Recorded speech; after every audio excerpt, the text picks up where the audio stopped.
En caso de una violación, que una joven no quería tener relaciones sexuales, se considera pecado. Cuando los jóvenes / adolescentes se casan muy jóvenes para no Híjoles, andar quemándose. para no andarse quemando.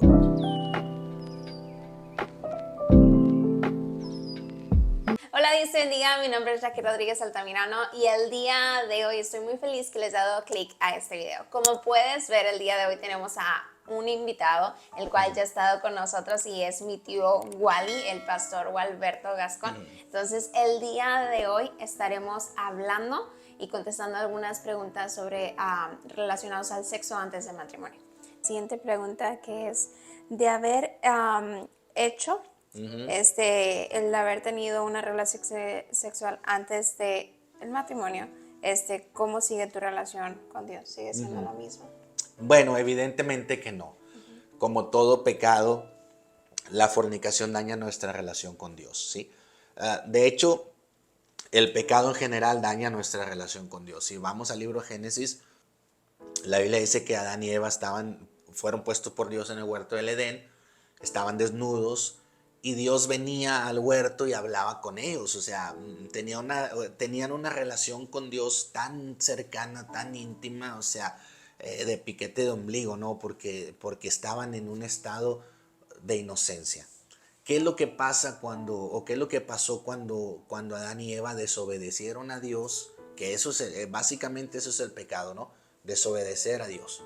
Entonces, ¿qué fue lo que pasó con ellos? Dice la Biblia que se escondieron, de manera que Dios vino y no los encontró a simple vista donde siempre los encontraba y los empieza a dar voces, ¿no?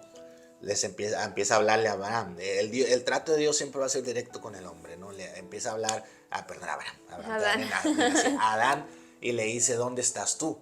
Adán le contesta, oí tu voz y tuve miedo y me escondí porque estoy desnudo. ¿Qué fue lo que pasó? El pecado dañó su relación con Dios. A partir de ese momento, la comunicación o la relación del hombre con Dios quedó dañada por causa del pecado. Entonces, evidentemente que la relación con Dios no puede seguir siendo la misma si una persona está... vamos a hablar las cosas como son, ¿no? Está fornicando, porque fornicar es tener relaciones sexuales antes del matrimonio, sea una vez o sea cada fin de semana que sale con el novio. Obviamente ese pecado altera, daña la relación con Dios. ¿Por qué? Porque no me lo van a negar, uno se siente sucio, ¿no? Cuando uno peca delante de Dios y uno sabe que pecó, uno no se siente cómodo, ¿sí? Uno no se siente cómodo, se siente sucio, se siente indigno, se siente hipócrita, ¿sí?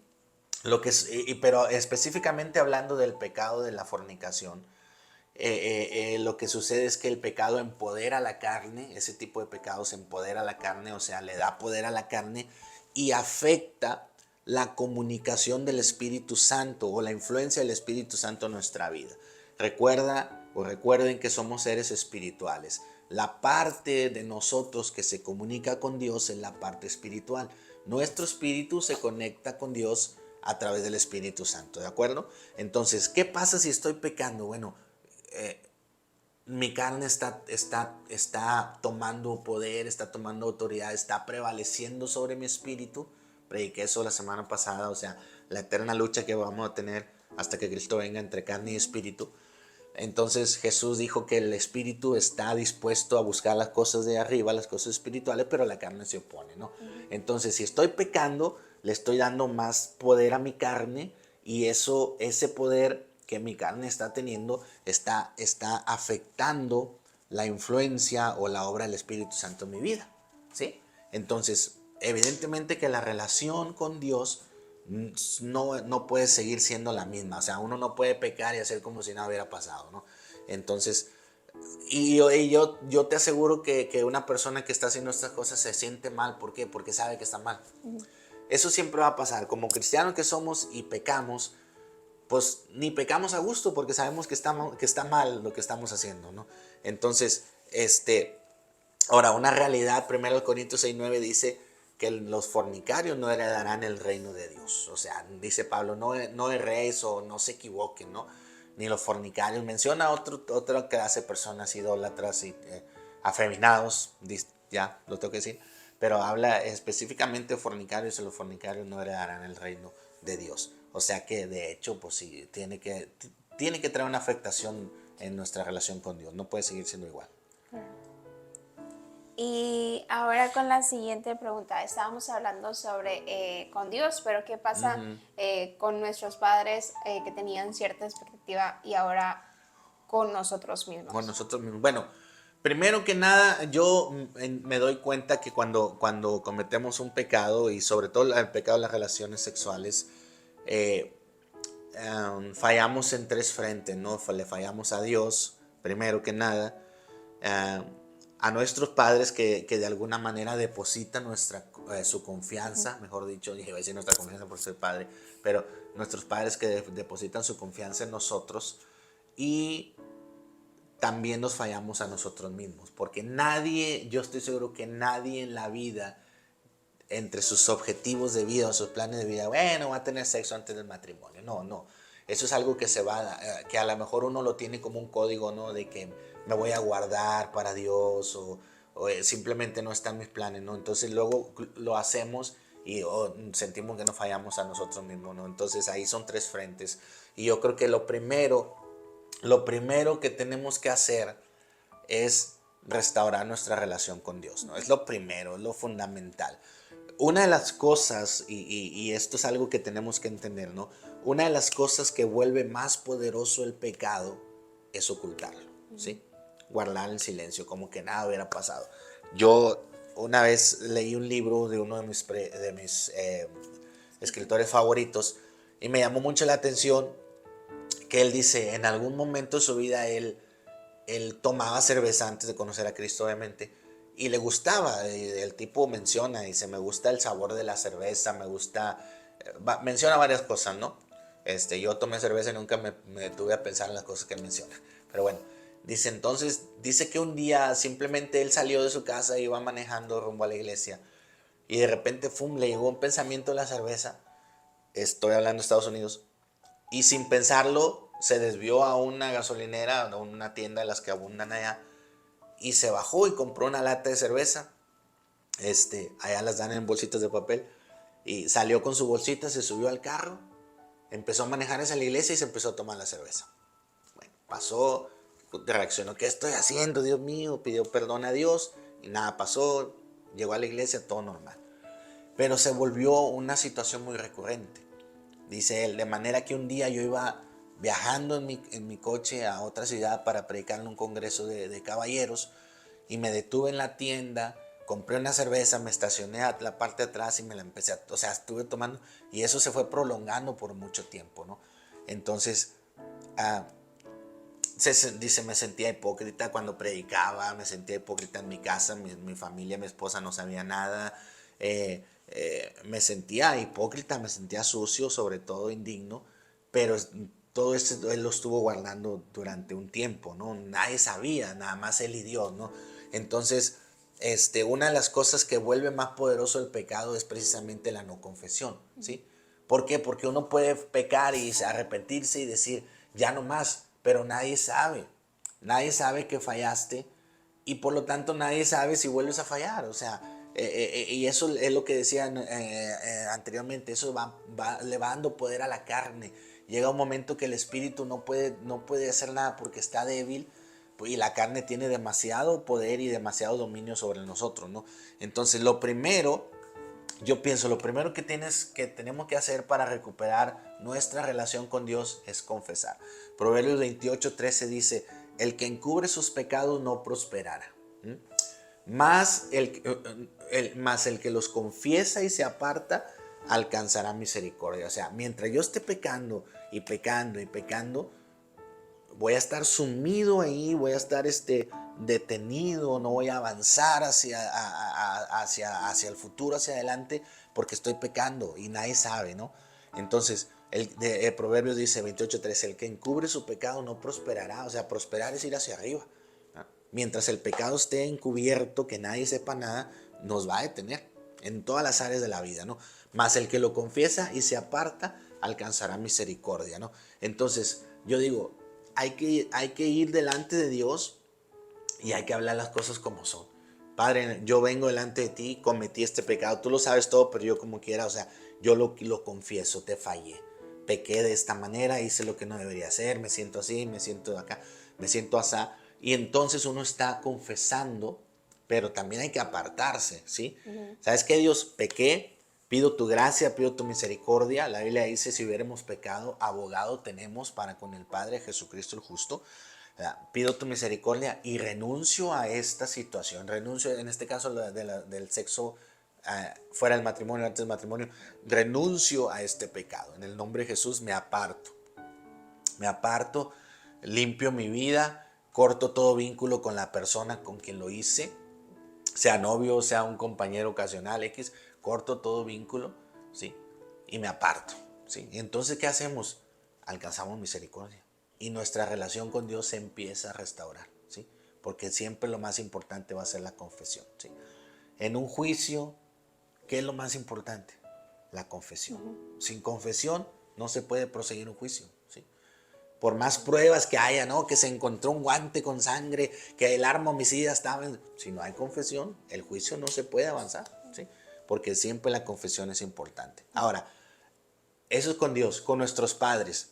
Hay que hablar del asunto. Obviamente no es lo mismo decir, ¿qué creen? Saqué primer lugar de aprovechamiento en mi clase, ¿va? Que decir, ay, me acosté con mi novio, ¿no? O con mi novia. No es lo mismo, sí. Y desafortunadamente nuestra sociedad eh, juzgamos diferente la situación, ¿verdad? No es lo mismo que mi hija haya tenido intimidad es hipotético, ¿no? No es lo mismo que mi hija haya tenido intimidad con su novio a que sea mi hijo, ¿verdad? Si es mi hijo, bueno, no es tanta la regañada, ¿verdad? A lo mejor hasta dentro de mí, ese es mi hijo, ¿verdad? Somos machos. Pero si es la muchacha, olvídate, es una hecatombe, ¿no? Pero aquí lo importante es que hay que enfrentar la situación también.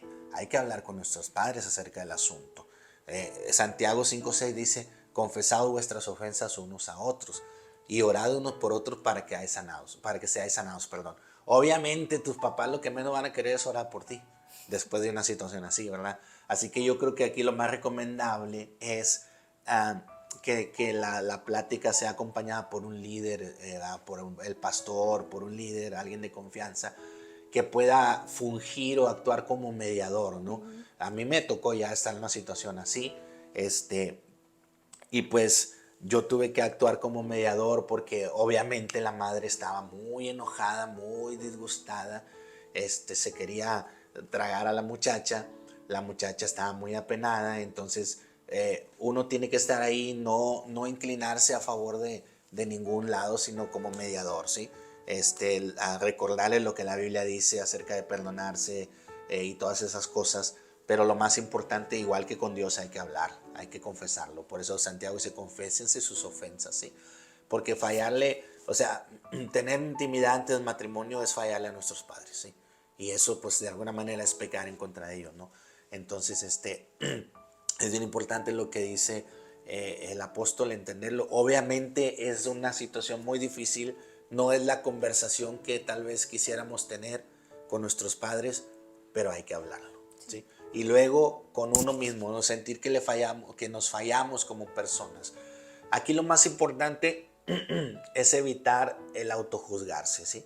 Porque muchas veces cuando caemos en autojuzgarnos somos incluso nosotros más duros que la persona o que una persona que hipotéticamente nos juzgue, ¿no?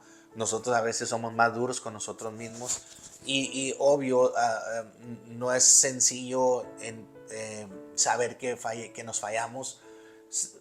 Se siente uno que se traicionó sus principios, sus códigos, sus mismos conceptos, ¿no? Pero pues no hay nada que no se pueda perdonar, yo digo, ¿no? Una vez que hemos confesado el pecado y nos hemos apartado de él, debemos creer que Dios nos ha perdonado y nos sigue amando. Esto es fundamental. ¿Por qué? Porque muchas veces eh, nosotros condicionamos el amor de Dios.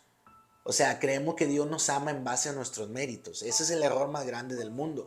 Pero lo vemos, incluso Jesús le dedicó una historia a esta situación. Cuando Jesús cuenta y dice, dos hombres subieron al templo a orar. Uno era fariseo y el otro era un publicano, ¿sí? El fariseo puesto en pie oraba consigo mismo, o sea, estableció un monólogo, ni siquiera estaba hablando con Dios. Dice Jesús, el fariseo hablaba consigo mismo, decía de esta manera: Dios, te doy gracias porque no soy como los otros hombres, adúltero, pecadores, ni siquiera como este publicano. Yo ayuno 2 veces a la semana, lo cual era algo digno de destacar para él, ¿verdad? Porque la ley solamente establecía un ayuno anual obligatorio. Entonces, para él era así como que la estrellita en la frente, ¿no? Decirle a Dios, yo ayuno 2 veces por semana, doy diezmos de todo lo que gano y bla, bla, bla, ¿no? Entonces, me hace entender a mí que el fariseo busca la aceptación de Dios en base a su performance, ¿no? O sea, lo que él hace, ¿sí? Y muchas veces nosotros tenemos ese síndrome del fariseo, o tenemos un fariseo oculto. Condicionamos, o mejor dicho, sí, condicionamos el amor de Dios en base a lo que hacemos, ¿no?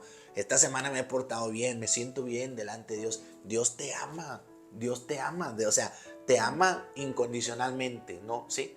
Si Dios te amara porque eres buena onda, Jesús no hubiera muerto. ¿Verdad? O sea, el sacrificio de Jesús pues, ni se hubiera producido, porque siempre va a haber gente buena, ¿sí? Pero Dios no te ama por lo que eres, por lo que tú hagas. O sea, uno puede estar, obvio, no debería ser, ¿verdad? Pero uno puede estar hundido hasta el fondo, hasta el cuello en el pecado, y Dios ama a esas personas, porque Juan 3:16 lo dice claramente, ¿no? Entonces, como estamos acostumbrados a medir nuestro desempeño o a medir el amor de Dios en base al desempeño que tenemos, entonces cuando pecamos, cuando cometemos un pecado de esta naturaleza, ya, o sea, nos sentimos en el último peldaño de la escala del amor de Dios, ¿no? Después de la popó de la ballena, como dijo Oscar. Entonces, no, Dios ya no me va a amar igual, le fallé, esto y lo otro. O sea, Dios te sigue amando. Incluso si tú permanecieras en el pecado, Él te sigue amando. Ahora hablamos de que ya lo confesamos, ya fuimos con Dios, confesamos y nos apartamos, hablamos con nuestro Padre. Bueno, tú tienes que entender que Dios te sigue amando. Igual, con la misma intensidad y con la misma pasión que te amaba antes de que le fallaras, ¿sí? Lo que hiciste no condiciona el amor de Él. No va a decir, bueno, va a tener mi reserva, ¿no? Porque chance me vuelves a fallar. Y no. O sea, Él te va a seguir amando. Entonces, eso es lo primero que uno tiene que mentalizarse, porque eso es lo que evita que uno se autojuzgue, ¿no? No es, a veces yo pienso, seré demasiado cínico, porque yo, obviamente, como cualquier persona, le fallo a Dios en ocasiones. Y yo digo, Dios, vengo a que me perdones si te fallé, pero yo sé que tú me amas. Yo sé que tú me amas, yo sé que tu gracia está sobre mí, yo sé que la misericordia triunfa ante el juicio, yo sé que si abunda el pecado en mi vida, sobreabunda la gracia. Y no se crean, a veces digo, híjole, o sea, a lo mejor soy bien cínico, ¿no? Pero es que esa es la realidad. Si yo fuera a su presencia ya autoflagelándome y cortándome las venas porque le fallé a Dios, ¿dónde queda el amor? ¿Dónde queda la misericordia? ¿No? Entonces hay que evitar eso. Número uno, dice Miqueas 7:19, dice, Él volverá a tener misericordia a nosotros, ¿sí?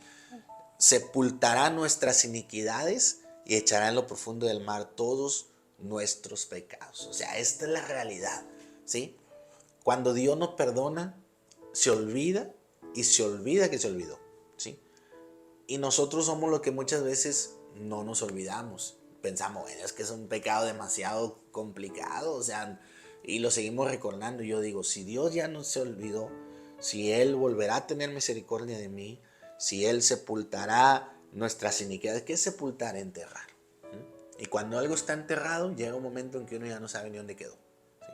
Por eso los abuelos enterraban los tesoros y se morían pobres, porque luego ya no se acordaban dónde los habían dejado, ¿no? Entonces, es lo mismo. Digo, si Dios sepultará mis iniquidades y echará en lo profundo del mar mis pecados, ¿quién soy yo para andarlos desenterrando o para andar buceando para traerlos a la superficie nuevamente? Si Él ya los perdonó, entonces yo estoy libre de culpa, ¿sí? Pequé, sí, pero me arrepentí,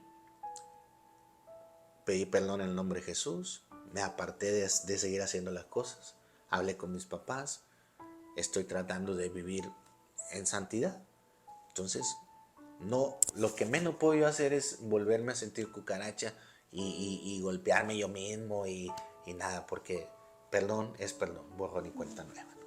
Así de sencillo. Creo que también algo muy importante es pedirse perdón porque sí, como nosotros a veces somos los juzgadores principales o los más Claro. duros de nosotros, pero creo que también es muy bueno el pedirnos perdón y perdonarnos genuinamente, así como perdonamos más a las personas, también a nosotros. Claro, yo he ministrado muchas personas a las cuales los he guiado para que se perdonen a ellos mismos, ¿sí? Porque a veces uno no se perdona el haber fallado como padre, el haber fallado como esposo. Recién, hace unos meses, hablé con un hombre que cometió adulterio, engañó a su esposa, están divorciados. Y el hombre decía, es que, o sea, porque había sido cristiano en esa época, y entonces él decía, es que yo cuando le fallé a mi esposa después, yo estaba pensando y decía, ¿cómo es posible que yo haya hecho esto? O sea, nunca imaginé que yo fuera a fallarle de esa manera, pero lo hizo, ¿no? Entonces, es importante perdonarnos a nosotros mismos, perdonarnos, o sea, te pueden perdonar tus padres, puedes se te puede devolver tu dignidad en la iglesia, hablando de que si tenías algún cargo, algún ministerio, fuiste puesto en disciplina por esa razón, X, ¿verdad? Pero mientras uno no se perdone a uno mismo, uno puede, yo digo, te conviertes en un muerto viviente, ¿no? O sea, nomás estás viviendo, pero no estás disfrutando la vida, ¿sí? O sea, el perdón, así como el día que nos convertimos y como el día que le entregamos nuestro corazón a Jesús y Él nos perdonó y sentíamos esa felicidad, ¿sí? Bueno, es exactamente lo mismo cuando nos perdonamos nosotros a nosotros mismos. Sí. Bueno, muy bien. Tío, nada más le quería preguntar algo que hace rato mencionó. Usted había dicho de cortar vínculos. Vínculos se refería espirituales, obviamente, Claro. pero también, por ejemplo, si en dado caso se pecó, ¿usted recomendaría que mantuvieran su relación? Yo sé que depende mucho del contexto de la historia, Ajá. pero basado en eso, ¿usted qué pudiera Bueno, decir? voy a hablar en dos aspectos. Número uno, en la cuestión física. Si ustedes como pareja, como novios, eh, llevaron el noviazgo más allá al terreno de la intimidad sexual y todo, ah, hay que considerar varios factores, ¿sí? Número uno, si tú te sientes mal, pues, o sea, estoy hablando indistinto, que sea la muchacha o el muchacho el que se sienta mal por la situación, y la otra persona anda como si no pasó nada, es algo natural, no queremos, yo creo que esa relación no debe continuar. ¿Por qué? Am, la gran mayoría de las veces cedemos a la presión de tener intimidad sexual antes de casarnos por la famosa prueba de amor, ¿no? La famosa prueba de amor. Sin embargo, yo pienso que una persona, y lo estoy hablando indistintamente, ¿no? Porque luego también por cuestiones culturales y machistas siempre decimos, el hombre llega hasta donde la mujer quiere, ¿no? Y prácticamente le echamos toda la culpa encima a la mujer, ¿no? Si tuvieron algo que ver porque pues ella lo permitió, ¿no? Y nos olvidamos que somos dos personas creadas por Dios con las mismas sensaciones, con las mismas, ahora sí que Estímulos. estímulos y todo, ¿verdad? O sea, la mujer no es de piedra, el hombre tampoco, ¿sí? Algún desgraciado dijo que el hombre es fuego, la mujer es topa, llega el diablo y sopla y se hace un incendio, ¿verdad? Llega el diablo y sopla y se hace un incendio. Pero la realidad es que no podemos culpar a la mujer, no podemos culpar al varón, porque puede suceder en ambos casos, ¿no? Pero si alguno, o sea, si hubo una acción no coerciva, pero sí como ándale, mira, si me quieres y esto, la verdad esa persona no te quiere. Porque una persona que ama, primero una persona que ama es una persona que respeta, ¿sí? Primero Corintios 13 dice que el amor no busca lo suyo, ¿sí? E incluso hablando de la sexualidad, hablando del sexo, ya en el matrimonio, o sea, Dios no creó el sexo para satisfacerme a mí, ¿sí? Sino para que yo pueda darle satisfacción a mi pareja y viceversa, ¿no? Entonces, a veces los conceptos que tenemos están erróneos, están equivocados y por eso cometemos cada tarugada. Pero si tú caíste en este pecado del sexo antes del matrimonio por una presión de tu pareja, yo te recomendaría que mejor analices si vale la pena continuar con esa relación. ¿Por qué? Porque no debe haber presión, ¿sí? Y más si es una situación que se ha repetido, ¿no? Que fue no una única vez, sino que se ha hecho de alguna manera recurrente, ¿no? El fin de semana ustedes ya saben en qué va a terminar. Yo digo, estamos hablando de que el que confiesa el pecado y se aparta, ¿no? Y muchas veces apartarse significa poner en pausa la relación, reestructurar, redireccionar, analizar los sentimientos, porque muchas veces, yo te voy a decir una cosa, y esto es doloroso, pero lo tengo que decir, muchas veces lo que se creía amor, enamoramiento, se termina después de una relación sexual, ¿eh? La Biblia habla del caso de Amnón, el hijo de David, que dice la Biblia que él estaba enamorado de su hermana Tamar, ¿sí? Lo podemos ver aquí como que una relación incestuosa porque eran hermanos. Sin embargo, recuerden que David tenía varias esposas, ¿sí? Entonces yo creo que Amnón y Tamar no eran hijos de la misma madre, eran medios hermanos, ¿no? El punto es que la Biblia dice que, ahora, lo que está escrito en la Biblia no quiere decir que está bien, son, o sea, cosas que están escritas ahí es para nuestro consejo, ¿sí? Entonces, dice la Biblia que Amnón estaba súper enamorado de su hermana Tamar, ¿sí? Urdió un plan junto con su amigo para quedarse solo con ella, y al estar solo con ella abusó de ella, ¿sí? Cometió una violación, ¿sí?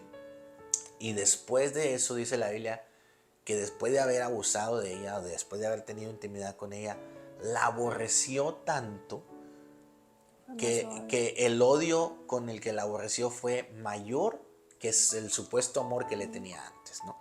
Entonces muchas veces, escuchen esto, muchas veces un enamoramiento, un amor y todo se desvanece después de una relación sexual, antes del matrimonio. ¿Por qué? Porque muchas veces se rompen muchas ideas que las personas tienen en la mente, ¿no? No, yo pensé que era diferente a las demás. Yo pensé que iba a decir que no, esto y lo otro, ¿no? O sea, son muchas cosas. O sea, sería muy, a lo mejor aventurado estar diciendo ejemplos, pero son cosas que pasan.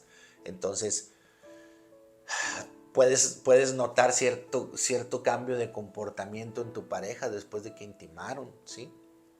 Pero yo creo que lo más importante es analizar si realmente vale la pena continuar con la relación, ¿sí? A veces tienen que pasar este tipo de situaciones que no deberían, ¿verdad? Pero a veces después de una situación así, de un pecado así, las personas se dan cuenta que la relación no iba a prosperar, ¿sí? Que si llegaba al matrimonio iba a ser un fracaso. Entonces yo digo que lo más importante es analizar la situación, analizar las cosas, ¿sí? Hablando en lo físico, apártate, ¿sí?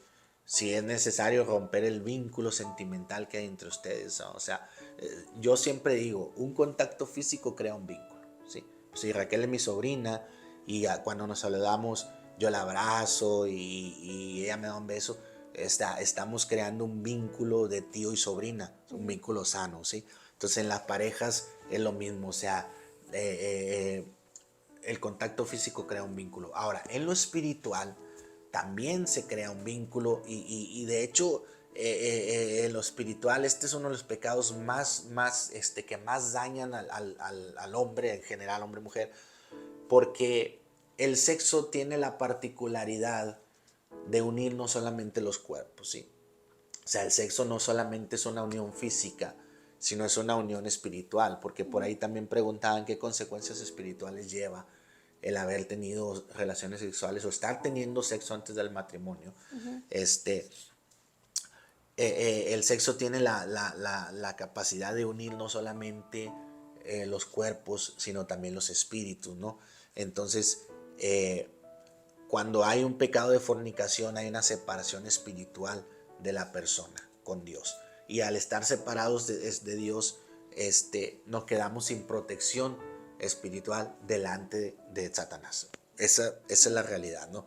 Eclesiastés 10:8 dice: el que hiciere hoyo caerá en él, ¿sí? Y el que aportillare vallado, o el que esté tumbando una cerca, lo morderá la serpiente, ¿sí? ¿Qué es el vallado? Es una protección, ¿sí? Entonces, si tú lo aportillas, o sea, si tú derribas el vallado que te protege, te va a morder la serpiente. O sea, esto es una manera de decir que quedas desprotegido, ¿sí? con el pecado de la fornicación. Ahora, Pablo escribe en el capítulo 6 a los Corintios, primera de Corintios, y Pablo habla de esta situación porque si ustedes han leído la epístola de los Corintios, se tratan temas muy complicados porque Corinto era una ciudad muy liberal. En esa ciudad muy liberal, la gente se empezó a convertir, ¿sí?, a Cristo, pero obviamente había que enseñarlos. Y ellos pensaban, los corintios cristianos, obviamente, pensaban que no era pecado contratar los servicios de una prostituta, ¿sí? De hecho, la palabra fornicación viene del latín fornix, que significa bóveda, ¿sí? Que las bóvedas eran unos recintos donde las prostitutas ofrecían su servicio, ¿sí? Entonces, cuando una persona iba a una fornix, ¿sí?, iba a ver a una prostituta y a contratar los servicios de esa prostituta. De ahí viene la palabra fornicar, ¿sí?, o fornicación. Entonces los corintios pensaban que no tenía nada de malo porque era parte de la cultura estar casado y después ir a buscar a una prostituta para tener sexo con ella. Entonces los cristianos corintios pensaban que eso era normal, ¿sí? Entonces Pablo les escribe en 1 Corintios 6:16 y les dice, ¿no saben que el que se une con una ramera es un cuerpo con ella? O sea, él está hablando de una unión física, ¿sí? El que se une a una ramera es un cuerpo con ella. Porque dice, los dos serán una sola carne, ¿sí? Entonces, el sexo no es solamente una unión física, sino también es una unión espiritual, donde al momento de tener la intimidad, el sexo tiene la capacidad espiritual de transmitir los pecados, las adicciones, la contaminación, las ataduras espirituales de una persona a otra, ¿sí? Pocas palabras, cuando una persona tiene relaciones sexuales antes del matrimonio o fuera del matrimonio, haz de cuenta, se está efectuando una transferencia espiritual, ¿sí? Una transferencia espiritual, o sea, lo que el hombre trae se le transfiere a la mujer hablando espiritualmente y lo que ella trae se le transfiere al hombre. Entonces, no solamente es una cuestión de, bueno, ya pequé, ¿verdad? Forniqué, me acosté con mi novio. Ahora, si tu novio antes de ti tuvo otras novias y también hacía eso, o sea, haz de cuenta, se va a oír feo, se va a oír a lo mejor poco ético, a lo mejor asqueroso, ¿sí? Pero cuando una chica tiene relaciones sexuales con su novio y su novio ya antes tuvo otras parejas con las cuales también intimó, haz de cuenta que la chica está teniendo relaciones sexuales con las parejas anteriores o viceversa, ¿sí? Si tú eres un muchacho que estás teniendo relaciones sexuales con tu novia por primera vez, pero antes de ti ya tuvo otros novios y también con ellos tuvo sexo, o sea, todo lo que trae ella encima de esa pareja se lo está cargando a ti, ¿sí? O al revés, ¿no? Entonces, no es algo así tan sencillo. O sea, sí es importante confesar el pecado y apartarse, pero también romper vínculos o lo que yo le llamo lazos espirituales, ¿sí? Vuelvo al ejemplo. ¿Cuál es el lazo espiritual que me une con Raquel? El lazo, lo físico es que ella es mi sobrina, ¿sí? Es hija de mi cuñado y es mi sobrina, ¿sí? Eso es un lazo familiar. Pero ¿cuál es el lazo espiritual o el vínculo espiritual que nos une? Que los dos somos hijos de Dios. Ella tiene a Cristo en su corazón, yo también, ¿sí? Es un lazo bueno, por decirlo de alguna manera, ¿sí? Es un lazo que nos une, ¿sí? En algún momento yo le puedo decir, Raquel ora por mí, o ella me dirá, tío, ora por mí, porque es un lazo que nos une. Hablando en cuestión de pecados, también hay lazos espirituales impíos que nos unen con las personas con las que nos relacionamos. Ahí están Ananías y Zafira, ¿sí? Había un lazo impío en ellos porque se pusieron de acuerdo para pecar, ¿verdad? Entonces, cuando cometemos el pecado de la fornicación, creamos un lazo impío entre la persona con la que tuvimos intimidad y a su vez se hace una ramificación si es que esa persona ya tuvo intimidad con alguien más. O sea, y es una telaraña, ¿no? Entonces, una afectación espiritual es, vamos a suponer, nuestra pareja trae un espíritu de rechazo encima, un espíritu de fracaso, nos lo transfiere a nosotros, ¿sí? Entonces, confesamos el pecado delante de Dios, el pecado de fornicación, nos apartamos, pero también en el nombre de Jesús rompemos todo lazo impío que nos una a la pareja, ¿sí? O a las parejas. Rompemos todo lazo impío, nos limpiamos, echamos fuera todo espíritu que pudiéramos haber adquirido por causa de la fornicación, todo eso para poder estar libres, ¿sí? Porque esas son las consecuencias espirituales que conlleva. Por eso muchas veces la gente se arrepiente de la fornicación, pero siente que su relación con Dios no es la misma. ¿Por qué? Porque trae muchas cosas encima, ¿no? Puedes traer la incredulidad de la otra persona, te pudo haber transferido su incredulidad, te pudo haber transferido su rebeldía, todo eso, ¿sí? Ya no me siento igual, ya no siento lo mismo en la iglesia, ya siento que el pastor me ve feo, siento que nomás me está diciendo a mí, o sea, te transmitieron todas esas cosas, ¿no? Entonces es importante romper todo eso en el plano espiritual también, ¿no? Y muchas veces hay chicas que después de haber fornicado, pierden su sueño, ya no quieren estudiar, ya no quieren saber nada de la vida. ¿Por qué? No sabes si la persona con la que estuvo tiene esas ideas, ¿no? Entonces todo eso te lo transfirió a ti. Entonces es importante cortarlo en lo espiritual, cortar todas esas cosas en el nombre de Jesús. Tío, no sé si tenga otra cosa más que añadir. No, ya está. Por mi parte es todo. Yo espero que esta charla le sirva mucho a los que están de aquel lado de la pantalla y que tienen estas dudas o que han cometido este tipo de falta delante de Dios, se sienten mal. No hay, lo más importante es entender que no hay pecado que Dios no pueda perdonar, ¿sí? Evidentemente que los pecados son diferentes. Yo pienso que los pecados son espirituales y físicos, y obviamente tienen su carga de culpa uno y otro, ¿no? Por si, ¿cuál es un pecado espiritual? Bueno, si yo soy envidioso, ¿verdad? Nadie sabe que soy envidioso. Si yo soy orgulloso, posiblemente nadie se va a dar cuenta, ¿no? Y es algo que solamente mi espíritu y Dios saben, ¿no? Es un pecado espiritual. Pero ¿cuál es un pecado físico? Bueno, fornicar, tener algún vicio, que de repente se me salió una maldición y todos se dieron cuenta, es un pecado físico, ¿sí? Que también afecta, ¿no? Pero independientemente de cuál sea, no hay pecado que Dios no pueda perdonar. Y lo más importante, que haya en uno la voluntad de apartarse y no volverlo a hacer, ¿verdad? O sea, Jesús tuvo encuentros con personas a las que les decía, vete y no peques más, o sea, no lo vuelvas a hacer, no hagas de tu vida un círculo vicioso de pecado, arrepentimiento, perdón, pecado, arrepentimiento, perdón. O sea, una guía para poder vivir una vida espiritual restaurada es el Salmo 51 que escribió David. Yo les recomiendo que lo lean, úsenlo como guía. David expresa su pecado, confiesa su pecado, expresa su arrepentimiento, clama a Dios por una restauración, dice lo que va a hacer cuando Dios lo restaure. O sea, es una guía precisamente para recuperar nuestra relación, para restaurar nuestra relación con Dios. Y pues bueno, si en algo les podemos ayudar, por ahí Raquel debe estar dejando sus datos, su manera de suscribirse a su canal y todo. Y pues esperamos que esta plática sea de mucha bendición para todos los que lo vean.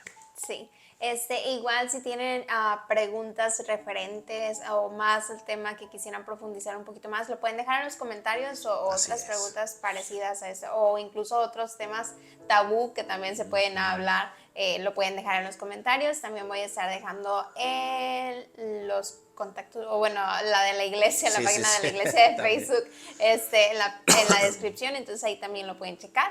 Y sí, espero que les haya gustado este video, que les haya podido servir y muchísimas gracias. No, gracias a ti. Un gusto. Hasta luego, bendiciones. Bye, Dios los bendiga. Nos vemos el siguiente domingo a las 3 de la tarde. Dios los bendiga.